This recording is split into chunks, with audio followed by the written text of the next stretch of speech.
आदरणीय श्री उमेश अग्रवाल जी, आदरणीय श्री प्रेम अग्रवाल जी, हमारे बीच में विशिष्ट अतिथि के रूप में जो उत्तर प्रदेश की धरती लखनऊ से चल के आए हैं, पूर्व डीजीपी श्री के गुप्ता जी, जो बहुत ही अच्छे वक्ता भी हैं और अपने कार्यकाल में उन्होंने बहुत अच्छी तरीके से पुलिस प्रशासन में अपने प्रदेश की व्यवस्था को देखा है।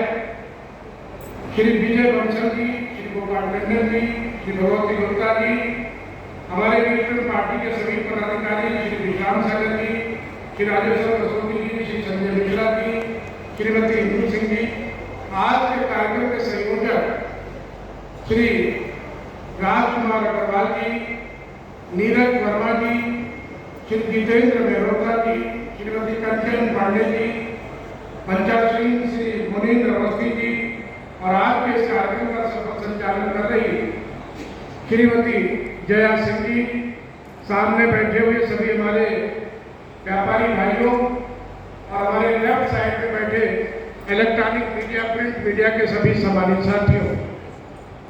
4 बजे से आयोजित था, लेकिन गर्म बहुत था और गर्मी की वजह से कार्यक्रम लेट होता गया हमारे बीच में। और यहाँ पर हमारे पवन सिंह शिल्पी जी, जो हमारे मीडिया प्रभारी हैं, जो मीडिया को देखते हैं वो मंच पर उपस्थित नहीं है, इसलिए उनका नाम इसमें नहीं है। श्री पवन सिंह शिल्पी जी, आज व्यापारियों को लेकर के भारतीय जनता पार्टी ने अपने 9 वर्ष जो सफलतम 9 वर्ष है केंद्र सरकार के, उसको लेकर के पूरे देश में एक साथ एक अभियान चलाया है, जनसंपर्क अभियान का। हम लोग पूरा महीना 30 जून तक हम लोग लगातार करते रहेंगे और जब कार्यक्रम हम लोग करते हैं तो जो हमारे क्रीमी लोग हैं, चाहे वो हमारे व्यापारी हों, चाहे वो हमारे वरिष्ठ लोग हों, चाहे वो हमारे प्रबुद्ध लोग हों, ऐसे लोगों का आशीर्वाद लेकर के ही हम लोग अभियान को आगे बढ़ाने का काम करेंगे। आज उसी कड़ी में हमारे व्यापारी सम्मेलन में बड़ी संख्या में आप लोग आए हैं। व्यापारियों की क्या समस्याएं हैं, व्यापारियों को किस किस तरीके से क्या सुविधाएं मिल सकती हैं, उस पर तो हमारे मुख्यमंत्री जी, हमारे जो मुख्य अतिथि जी आए हैं, वो विधिवत प्रकाश डालेंगे। मैं कुछ बातें आपके बीच में रखना चाहता हूं कि भारतीय जनता पार्टी के इस कार्यकाल में, 9 वर्ष के कार्यकाल में सबसे जो कठिन कार्यकाल आया वो कोरोना काल आया। कोरोना काल के दौरान आदमी हताश था, निराश था और उस हताशा निराशा में हम बड़े गर्व के साथ कह सकते हैं कि हमारे व्यापारी भाइयों ने देश को एक संबल प्रदान करने का काम किया। यशस्वी प्रधानमंत्री आदरणीय श्री नरेंद्र मोदी जी ने पीएम केयर फंड में पूरे देश के व्यापारियों से एक सहयोग राशि मांगी थी। हमको याद है कि वह राशि के लिए जब हम लोगों ने अपने कुछ व्यापारियों के साथ बैठक की थी तो एक दिन में हमारे जनपद के व्यापारियों के द्वारा 33,50,000 रुपया एक दिन में कलेक्ट हुआ था। और वो बात मैंने केंद्र के वित्त मंत्री जी से भी बताई और एक दिन के अंदर इतनी बड़ी रकम आना हमारे लिए भी गर्व की बात थी, सीतापुर के लिए भी गर्व की बात थी। और प्रयास करते तो हम करोड़ों में जा सकते थे। मैं आपको बताना चाहता हूं कि व्यापारी हर समय सहयोग के लिए तत्पर कार्य हो, चाहे वो सामाजिक कार्य हो, लेकिन जब व्यापारी पर कोई परेशानी आती है तो निश्चित रूप से उनको हम लोगों को सहयोग करना चाहिए।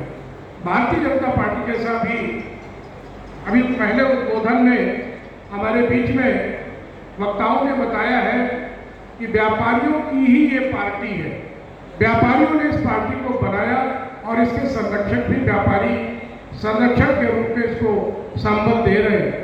लेकिन उसके बाद हमारा आकार बढ़ता गया, पार्टी का संगठन बढ़ता गया और जब हमको केंद्र में और प्रदेशों में सरकार बनानी पड़ी तो हमने एक स्लोगन दिया प्रधानमंत्री जी के नेतृत्व में, सबका साथ, सबका विकास, सबका विश्वास, और जब तीन को हम लोगों ने मूल मंत्र मान करके केंद्र और प्रदेशों में सरकार बनाई, तो प्रधानमंत्री जी ने एक लाइन और जोड़ी उसमें, सबका प्रयास, सबका साथ, सबका विकास, सबका विश्वास और सबके प्रयास से ये हमारे भारतवर्ष की जो नींव मजबूत हुई है, इसके लिए मैं सचिव प्रधानमंत्री जी को हृदय से धन्यवाद ज्ञापित करते हैं।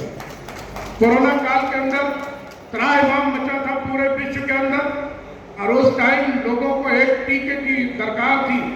लोग कहते थे कि टीका कहाँ से आएगा। इसके पहले जब कोई महामारी आती थी तो हमारे देश में यही कहा जाता था कि अमेरिका, जापान, चाइना कोई टीका भेजेगा तो हम जीवन अपना बचा लेंगे। लेकिन बड़े गर्व के साथ कहना चाहता हूँ कि यशस्वी प्रधानमंत्री जी ने टीके का निर्माण अपने देश के लिए ही नहीं किया, कम से कम 100 देशों को टीका देने का भी काम किया और वहाँ के लोगों को भी जान बचाने का काम किया। हमने अपने विश्व में इतिहास है, पूरे विश्व का ये इतिहास है भारतवर्ष का, एक भारतवर्ष ऐसा देश है जिसने 140 करोड़ देशवासियों को मुफ्त में टीका दो दे करके उनके जीवन की रक्षा करने का काम किया।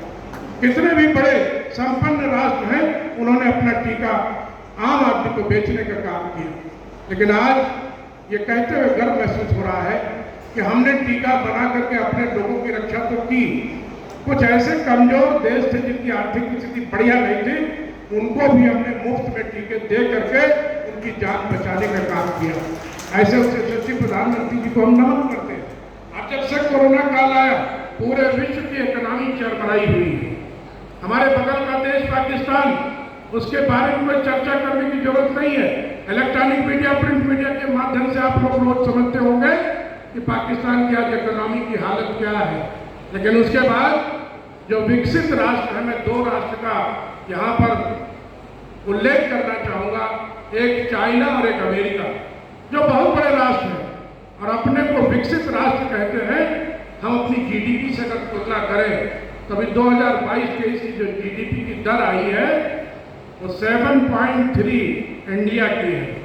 चाइना की कितनी है जीडीपी? 1.3।